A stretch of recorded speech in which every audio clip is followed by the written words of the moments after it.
Sigue leyendo las voces de Adriana.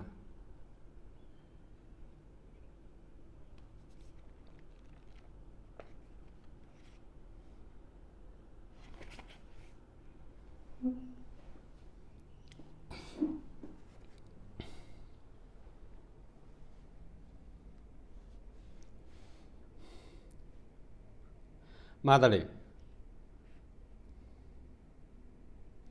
siempre vuelvo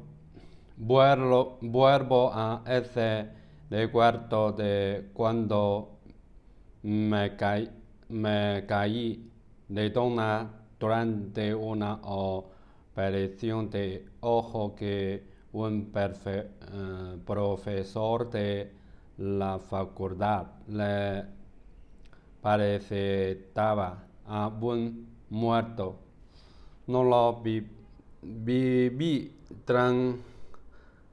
traumáticamente, pues no deseaba dedicarme a la cirugía o curar, ni siquiera sentí vergüenza cuando me desperté sobre un banco con las piernas hacia arriba.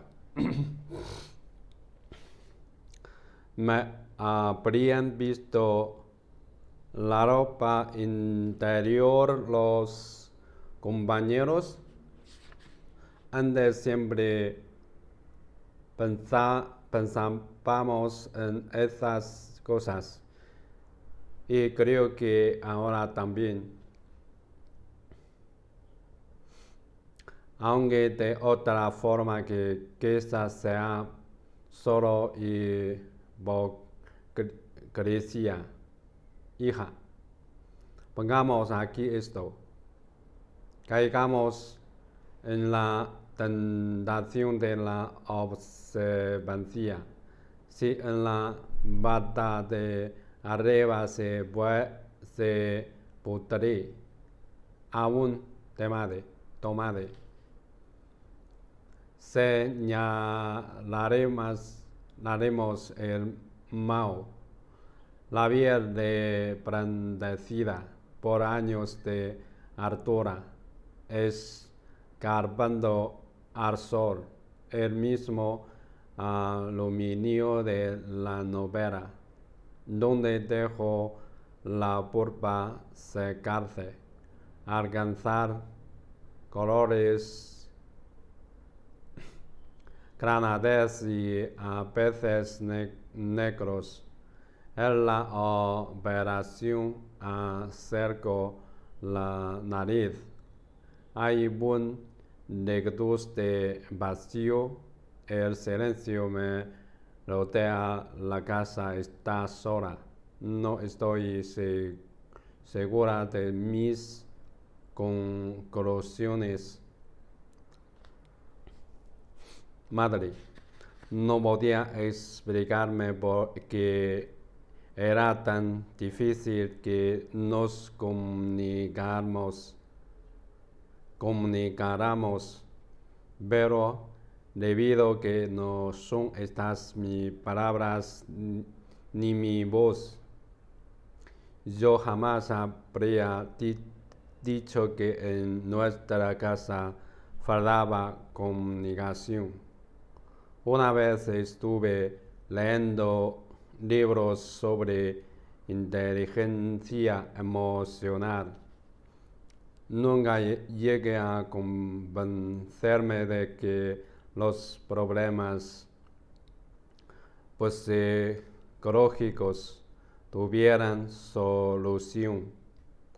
Mientras leía, a veces me angustiaba, me identificaba con lo que el autor contaba, pero cuando dejaba de leer se apoderaba de mí un siempre ir hacia adelante.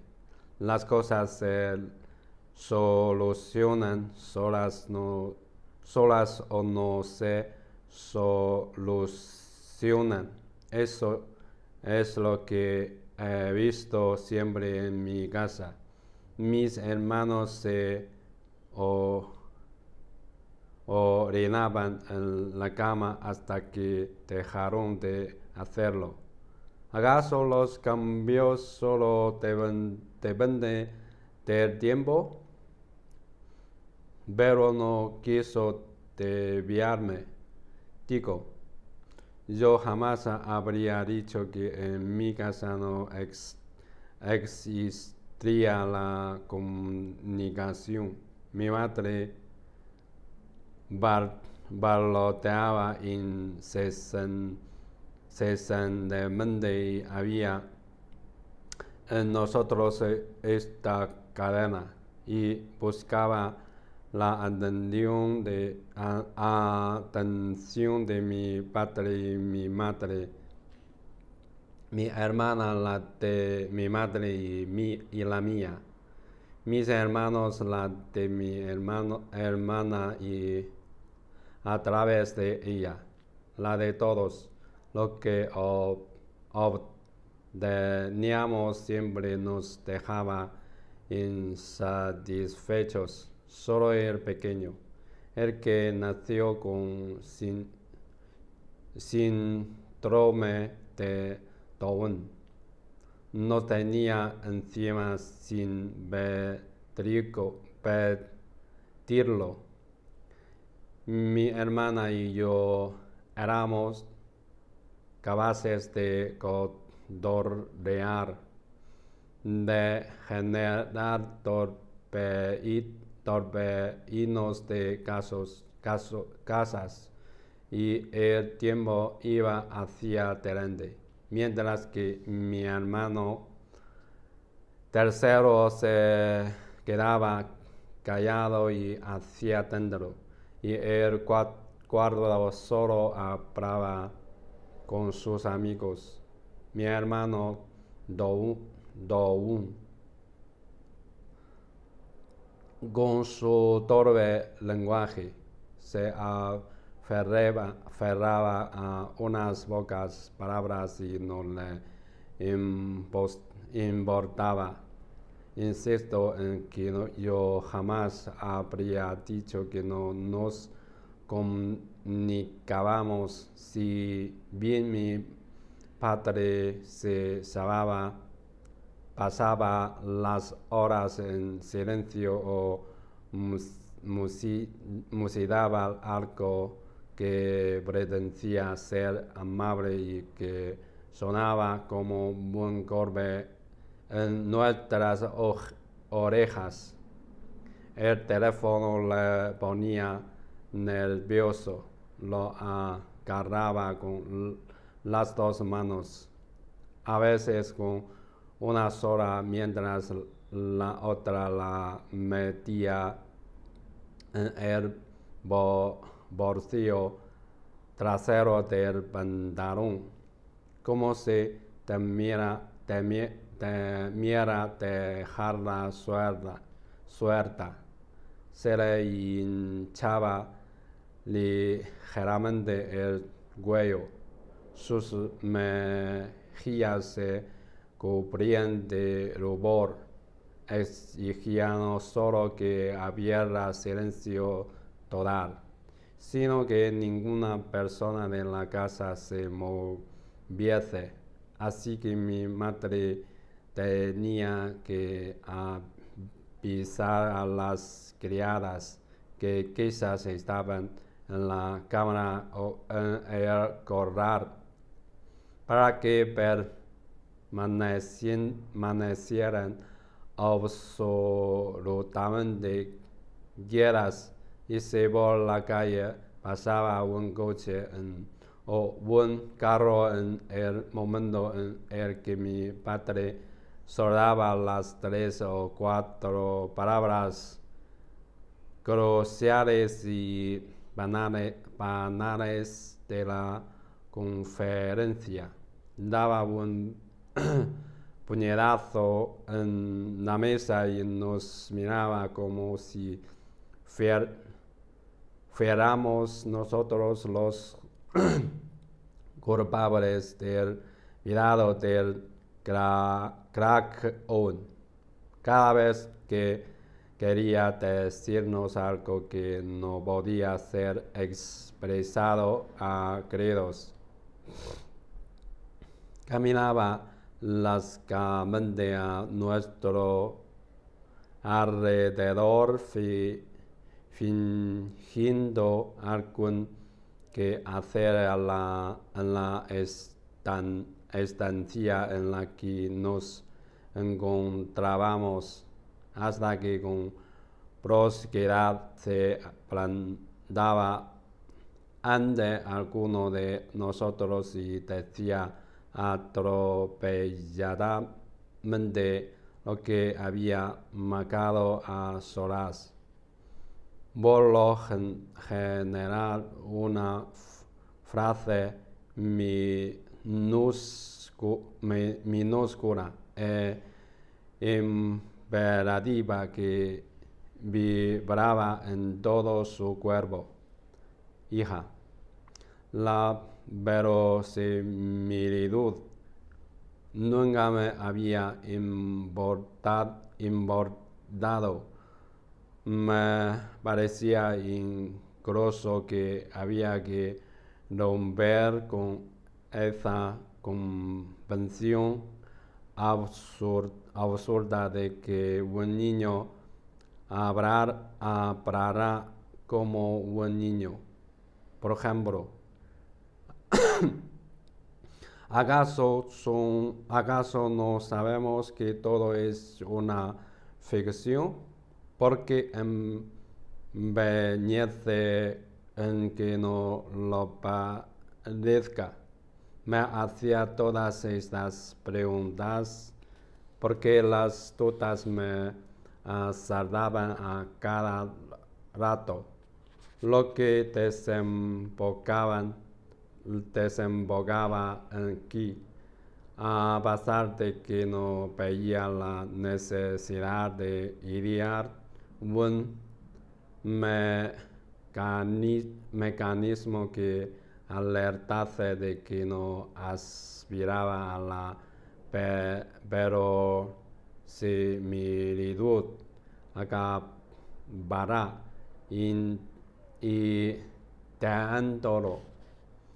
Un día le conté al hombre de la barba que mi padre regentaba una agencia de viajes y que yo siempre le recordaba en su oficina, con sus interminables conversaciones con clientes, los ojos entrecerrados para facilitar algún cálculo mental y el cigarro entre los dientes. Yo iba y venía jugando a patinaje por el suelo desparadizo y tenía que darme breza en pedirle a las 100 becerras para la merienda, pues junto a su despacho ya acechaba otro cliente.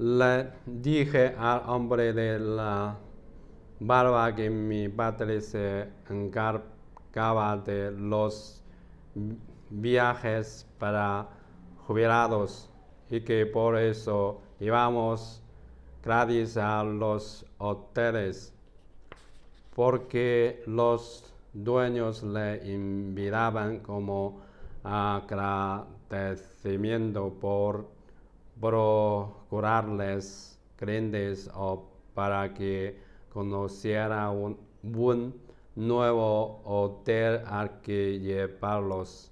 No eran jugosos ni mucho menos. Los viajes para los abuelos constaban parados, pero tampoco estaban mal. El hombre de la barba me preguntó si mi padre siempre había trabajado en esa agencia. Yo le respondí que no, que había tenido muchos empleos hasta llegar allí, de todo tipo.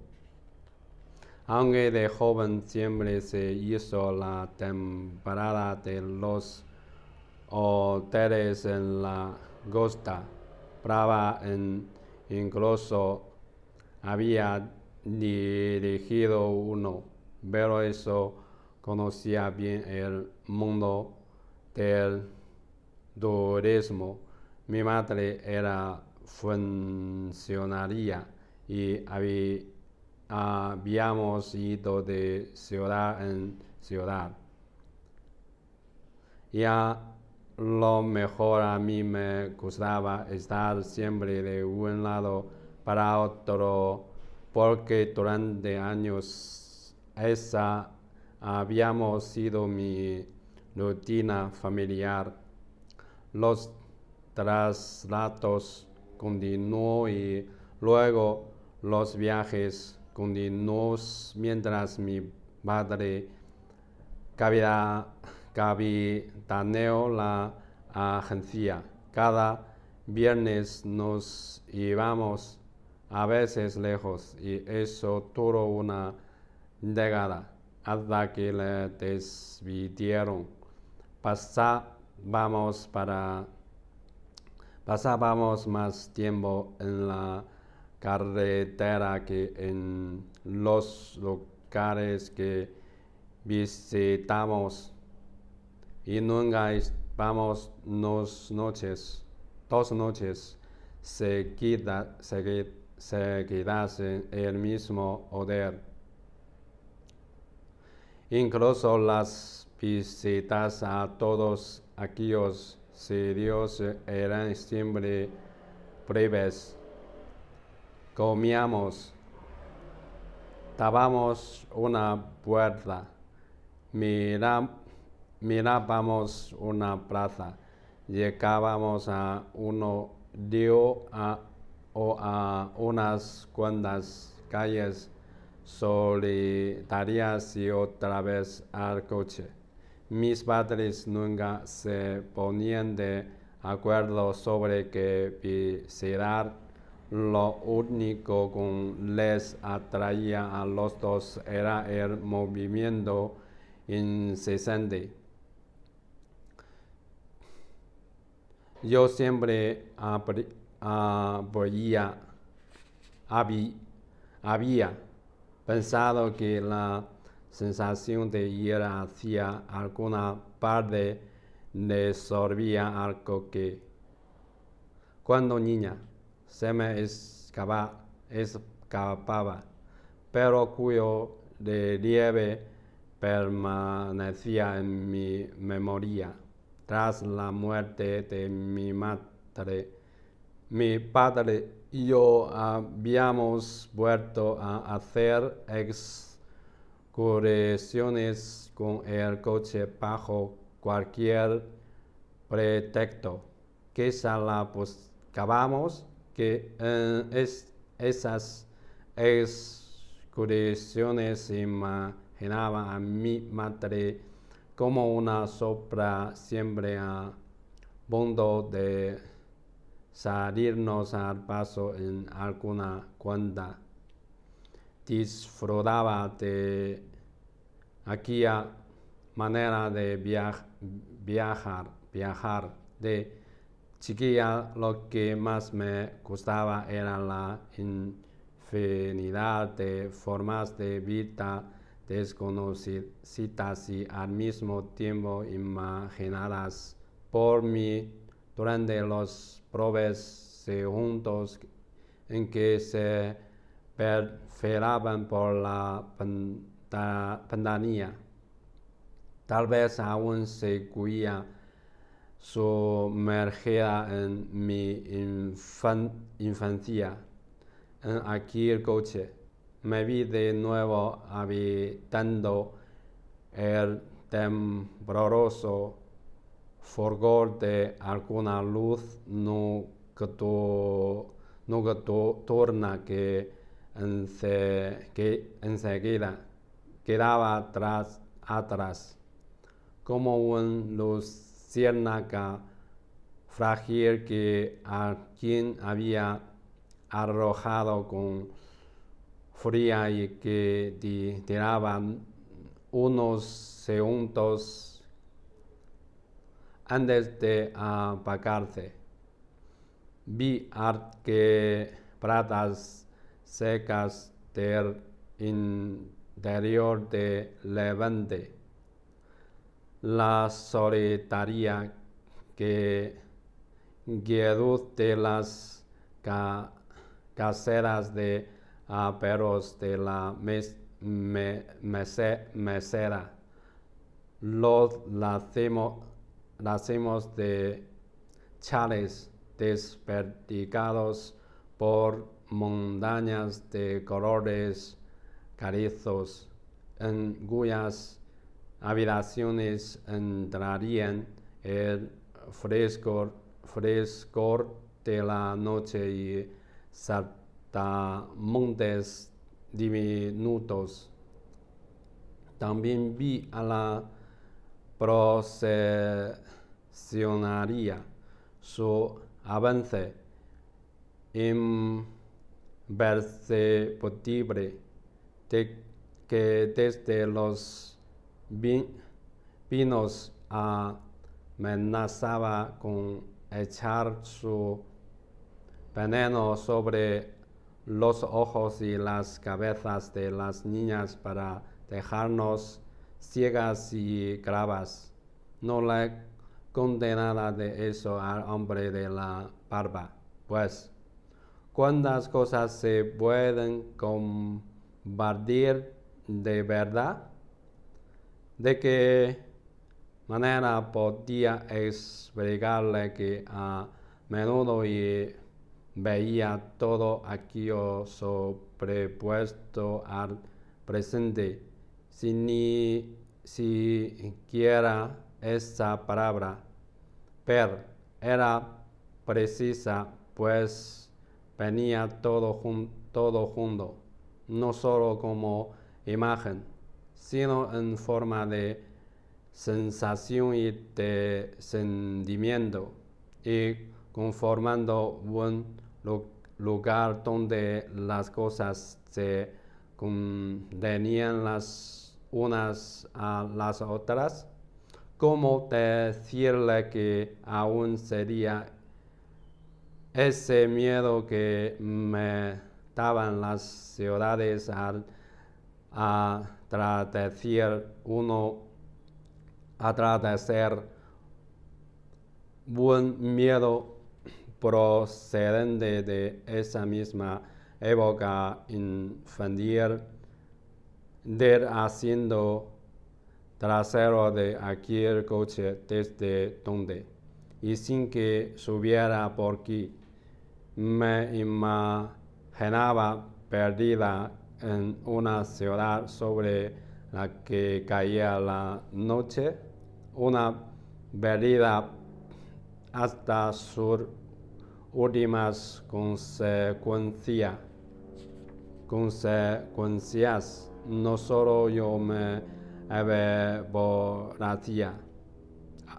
evaporaría, sino que quienes me conocían me darían por desaparecida de una manera irremediable y definitiva, sin que hubiera la posibilidad de avisar, de decir ante la mirada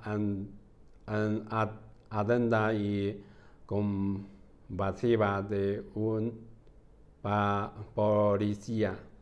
Por favor, llamen a mis familiares. Estoy viva en el momento en que me encontrara en el corazón de esas calles.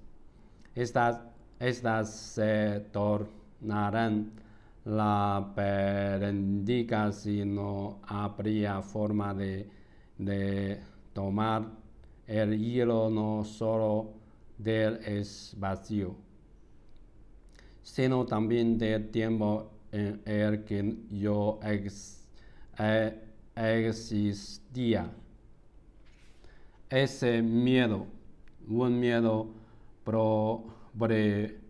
primordial, había dormido durante todos los años de mi infancia en algún lugar del coche, muy cerca de mis piernas, y las acariciaba cuando la tarde comenzaba a borrar sus contornos. Guardo buen recuerdo vivo de cómo todo se atensaba, quizá porque este miedo mío se mezclaba con el de mi madre, que también acudía al final del día junto con la exasperación, lo que había sido liberador y placentero se convertía en algo viscoso, oscuro. Me quedaba callada y quieta, pues si protestaba, una fuerza que no podría detenerme expulsaría del mundo.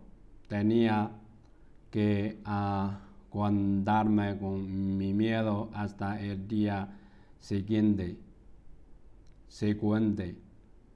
Cuando el aire entraba de nuevo de diente por la ventana, junto a la alegría y la despreocupación, y todo se ponía otra vez en marcha. Abuela, quizás a eso nos dedicábamos mi hermana y yo cuando mi padre exigía que hiciésemos algo en el ferial. Colábamos la leche. El olor a abeja inundaba las estancias. Era tan fuerte que durante los días siguientes se me quedaba en la nariz, por más que los cuartos y la cocina se hubieran ventilado y de que los quesos reposaran ya en la cámara. Le echábamos cuajo. Cuando le habíamos quedado el suero, venía lo que más me gustaba, meter la cuajada en los chicos.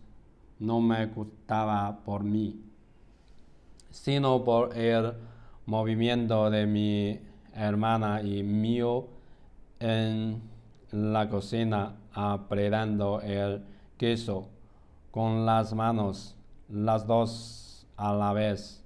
Eso me hacía carcajearme, y a mi hermana, pero es que además daba la impresión de que estábamos haciendo algo muy importante. Mientras los quesos se curaban, yo subía a menudo a la cámara a verlos y sentía que algo pasaba allí. Y también añoranza de cuando estábamos en la cocina. Pero no era sea añoranza lo que me hacía volver a mirar los quesos tabados, sino el misterio que encerraban, lo que lentamente se transformaba allí dentro, que habría de afectarnos a todos. Eran como corazones latiendo en silencio. Su quietud me comía. Lo que estaría más cerca de mi lenguaje sería decir a secas: hacíamos queso. Que lesión, o bien que rico estaba ese queso. Lo comíamos con carne de membrillo. No me gusta cocinar. Lo único que me ha gustado preparar en toda mi vida ha sido esos quesos de cuando no íbamos a el feriar, donde se curaban mejor porque había humedad. Con la cuerda dejamos de ir. Al principio la cuerda era como una broma. Antes de que a mi padre le metieran preso y se llevaran todo lo de nuestra casa y pasara lo de mis hermanos. Nací en el 22, en el 46 tenía 14 años y me gustaba ver pasar a los soldados que nos decían lobos a mi hermana y a mí cuando íbamos a por agua al pilón. Mi hermana ya pensaba en meterse a monja, pero eso no le quedaba el gusto de ser piropeada. Hubo un mes en el que no pasó gran cosa en nuestro pueblo. A muchos de los soldados los conocíamos. Eran muchachos de por aquí. Empezaron a recordar a partir de los 18.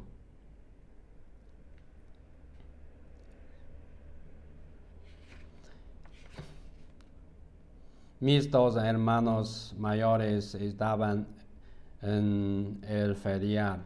Se habían quedado a cargo de la finca.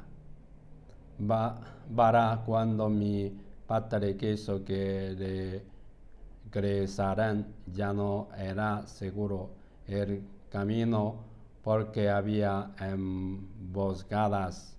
Las carreteras eran peligrosas. Las localidades amanecían en manos de un bando y por la noche ya eran del otro.